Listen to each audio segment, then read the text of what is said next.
Okay student, तो अपनी second theory ये थी कि जो आपका ट्यूमर का जो एंटीजन होता है, ट्यूमर एंटीजन, ठीक है, वो अपनी बॉडी के एंटीजन के साथ नहीं, एंटीबॉडी के साथ मिलके कॉम्प्लेक्स बना लेता है, एंटीजन एंटीबॉडी कॉम्प्लेक्स।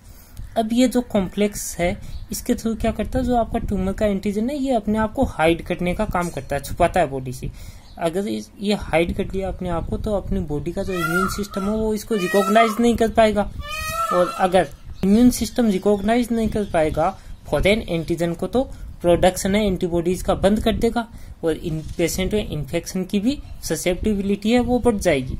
अब ये प्रॉन्ग टाइम तक अगर एंटीजन है, जो ट्यूमर का एंटीजन, ये एंटीबॉडी के साथ कॉम्प्लेक्स में रहेगा तो उसके बाद इसको एज ए फॉरेन पार्टिकल भी बॉडी मानना बंद कर देती है, और बॉडी के अंदर फिर वो ट्यूमर है वो ग्रोथ करती जाती है और लास्ट में कैंसर बन जाती है। इन सब के साथ में एक थर्ड वन थियरी और निकल के आती है, ठीक है, थर्ड वन थियरी और आती है। वो क्या है कि जो आपकी abnormal concentration of suppressor T lymphocyte, ठीक है,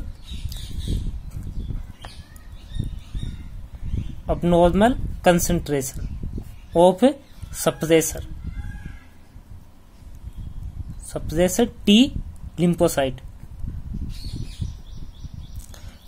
तो ये कैसे करती है? देखो, सप्रेसर टी लिम्फोसाइट का सबसे पहले तो काम क्या होता है,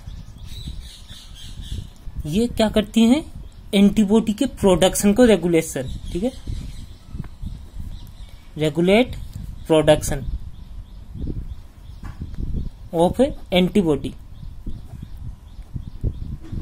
एंटीबॉडीज के प्रोडक्शन को रेगुलेट करती है। रेगुलेट कैसे करती है ये, कि अगर अपनी बॉडी के अंदर कोई डिजीज हुई या किसी भी फॉरेन पार्टिकल ने बॉडी के अंदर इंटर किया, इंटर करते ही बॉडी को जरूरत पड़ेगी एंटीबॉडीज की, तो एंटीबॉडी है उनकी संख्या बढ़ेगी।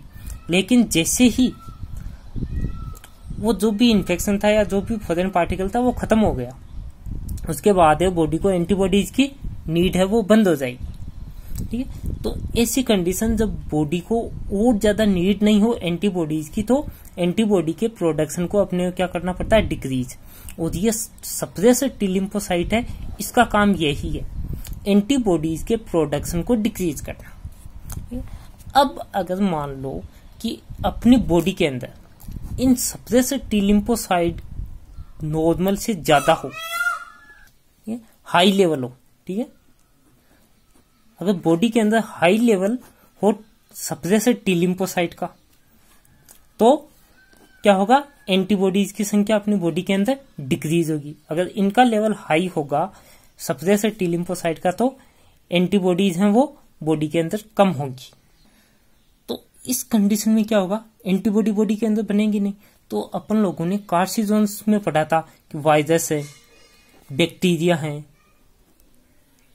या फिर केमिकल्स हैं, केमिकल इंड्यूस्ड है कार्सिनोजेंस। अगर ये बॉडी के अंदर इंटर होंगे तो एंटीबॉडीज अपनी बॉडी के अंदर बनेंगी नहीं तो क्या डेवलप कर जाएगी, ये कैंसर को डेवलप कर जाएगी।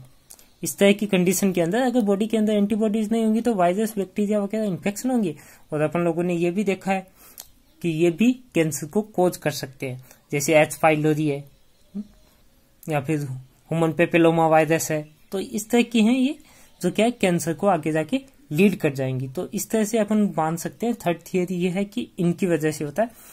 एग्जाम्पल है इसका देखने में, आपका जो मल्टीपल माइलोमा है, डिजीज है, वह है, उसका रीजन यही थियरी लागू होती है, मल्टीपल माइलोमा के अंदर देखने को मिलता है। तो इस तरह से abnormal concentration of suppressor T lymphocyte है, वो भी कैंसर को डेवलप कर सकता है।